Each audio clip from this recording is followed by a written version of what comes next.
खड़ा होता है और आज जो लोकतंत्र के रहनुमा बनकर बैठे हैं उन पर भी सवाल खड़ा होता है। तो ऐसी परिस्थिति में हमें क्या करना होगा?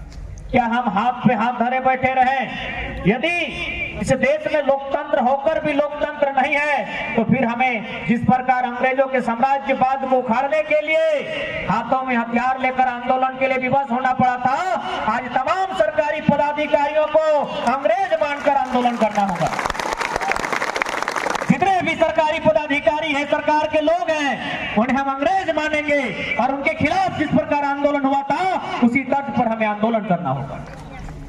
क्योंकि आज एक बात हमेशा याद रखिए, टाटा रहे, अंबानी रहे, अडानी रहे या बिल गेट्स रहे, सबने देखा, सबने जाना ये बिजनेस कुछ क्षण के लिए हो सकता है, नौकरी कुछ क्षण के लिए हो सकती है, ये जमीन अस्थायी होता है। आप और हम बिल गेट्स का नाम सुनते थे कि दुनिया का सबसे धनी आदमी है, आज नंबर 1 में है क्या? शायद नहीं है। कहे नहीं है ना, अपना माइक्रोसॉफ्ट का बहुत सारा बड़ा शेयर वो बेच चुका है। बिल गेट्स के बारे में हम लोग सुनते थे कि वो दुनिया का सबसे धनी आदमी है, लेकिन आज नहीं है, क्योंकि वो अपना जो माइक्रोसॉफ्ट है, सुनने में आया उसका कुछ हिस्सा या फिर किसी प्रकार का शेयर वो बेच चुका है। आज उसके पास 3 लाख एकड़ का जमीन है। आज उसके पास 3 लाख एकड़ का जमीन है। 3 लाख एकड़ यानी लगभग चांडिल डैम के बराबर। आपका ये 4 लाख में है ना, 4 लाख एकड़, यानी सारी लड़ाई जमीन के लिए। आप जो हम सोचते हैं 40 साल की नौकरी पाकर फूले नहीं समाते हैं, वो 40 साल के लिए असली जड़ है जमीन को लेकर। दुनिया का सबसे बड़ा धनी आदमी आज अपने माइक्रोसॉफ्ट को हटाकर जमीन खरीद रहा है।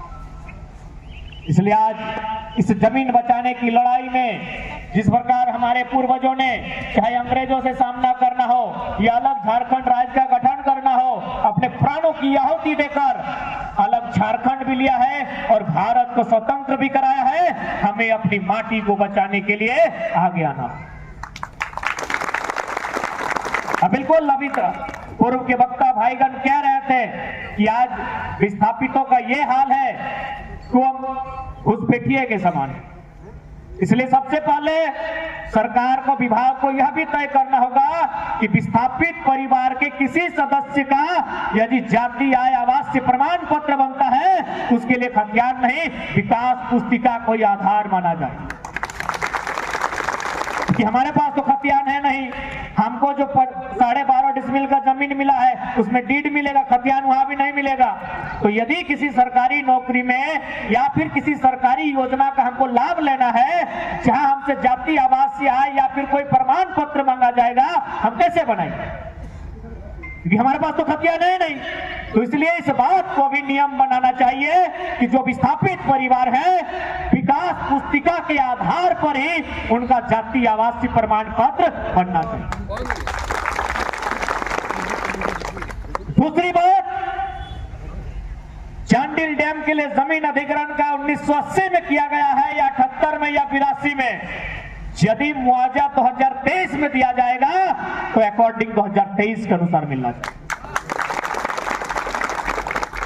2023 में अगर मुआवजा मिलेगा तो 2023 के अनुसार मिलना चाहिए, क्योंकि यदि 1980 का मामला है, अगर आप 1980 में हमें पूंजी देते तो उस पूंजी से हम पूंजी बना चुके होते। इसलिए अगर आप 23 में मुआवजा देंगे तो 23 के अनुसार मुआवजा मिलना चाहिए, इस बात को बताना होगा। और ऐसा हो चुका है, ऐसा इसी भारत देश में हो चुका है।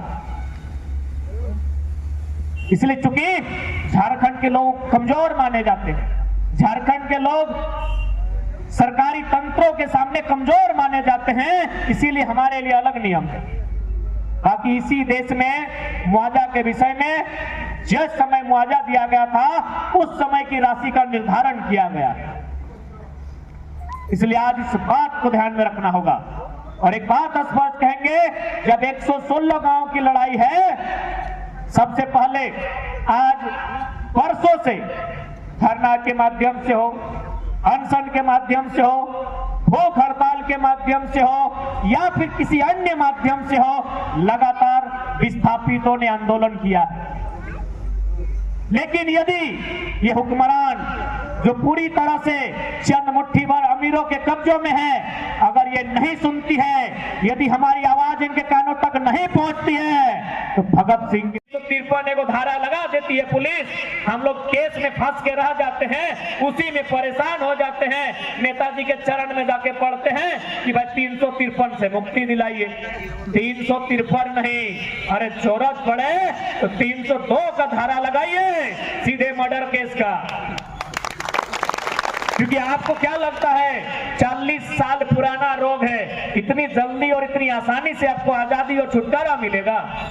डर इस बार प्रशासनिक लोगों में होना चाहिए, डर इस बार विभागीय लोगों में होना चाहिए कि मौत का डर क्या हमेशा गांव वाले देखेंगे कि पानी का स्तर उठेगा, हमारे मवेशी डूब के मर जाएंगे, हमारे लोग डूब कर मर जाएंगे। ये डर अब उनमें होना चाहिए कि यदि हमारे गांव में एक भी इंसान तो दूर की बात है, यदि एगो मुर्गी चेंगना छगरी की भी जान जाती है तो दफ्तर में बैठे अधिकारी को नोच के उसका गर्दन उतार देंगे।